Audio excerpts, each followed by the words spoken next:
Greetings, Internet. It's Rod from TechGuys Smart Buy, and we're here with the BlackBerry Z10 for AT&T. This is day 7 of my time with it. Decided to share some notes, let you know all the ins and outs. Might sound a little crazy. I've been a bit under the weather. That's why I haven't shaved or whatever. So, pardon me. Don't worry, you can't get sick through the internet. Throughout my 7 days, there's definitely been some good, some bad, and some ugly to go with the Z10. It's definitely a familiar feeling going back into BBM, but everything else is pretty much brand new. On the good side, the hardware is beautiful. The battery life is decent, but I'm gonna leave that in the good category. It has NFC.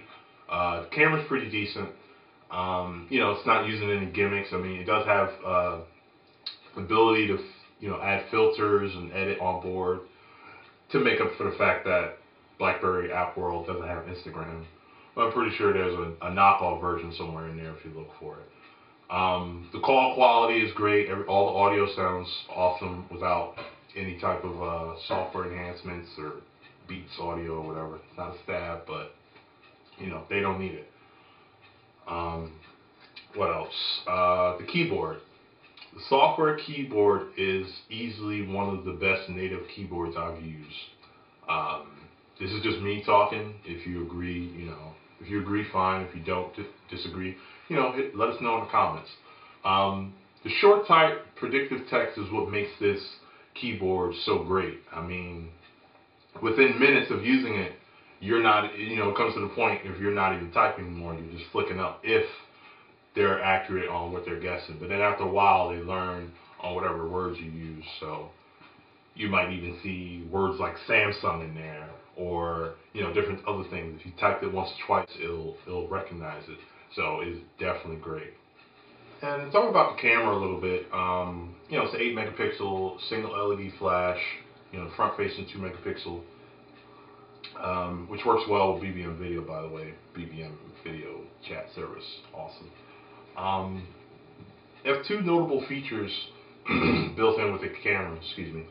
It's called time shift, where it takes several shots in a frame, several frames of a shot. I'm sorry, and then you could pick the best shot of the 2, and if you got any photo bombers, catch them before they hop in, and choose a frame where they're not in.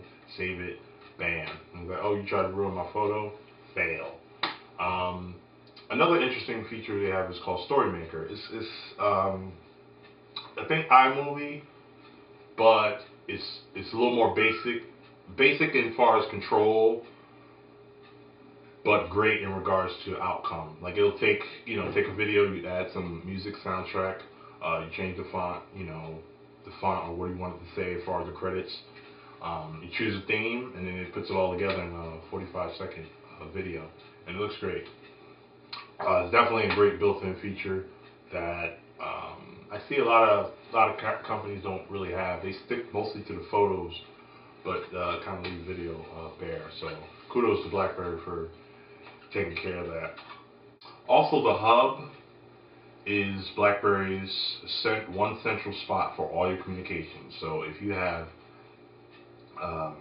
email, Facebook, Twitter, Foursquare, LinkedIn, text messages, phone calls, and even alerts for any apps that has a new update, all in one central hub, which is pretty good.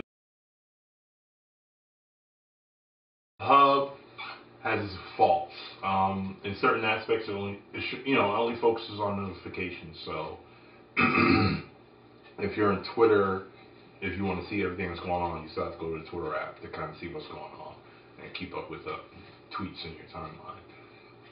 Process, like to delete one email, it's like maybe 3 or 4 steps, just one. So if you get a lot of emails, until they fix it, that would definitely kind of piss you off. The app market, numbers-wise, it has more than Windows Phone, but what type of apps they have in there is still a lot less than to be desired. it could be better. I know they're working on getting more apps. They do have some great apps, but then a lot of popular ones are still MIA. Like you don't have a Dropbox app, but you have a kind of like a connect to it, which just kind of goes to your file manager. They give you 50 gigs through Box. So if you want to open up a new account with cloud storage, go for it. Since this runs QNX, for those that, tinkerers, they could always sideload it. Like there's instructions, you go on the internet, Google to sideload the Netflix app, which is not there, and other Android apps. So it's kind of a workaround. It just sucks that it's not native, but give them time. Let BlackBerry build its fan base back, and developers will definitely do it.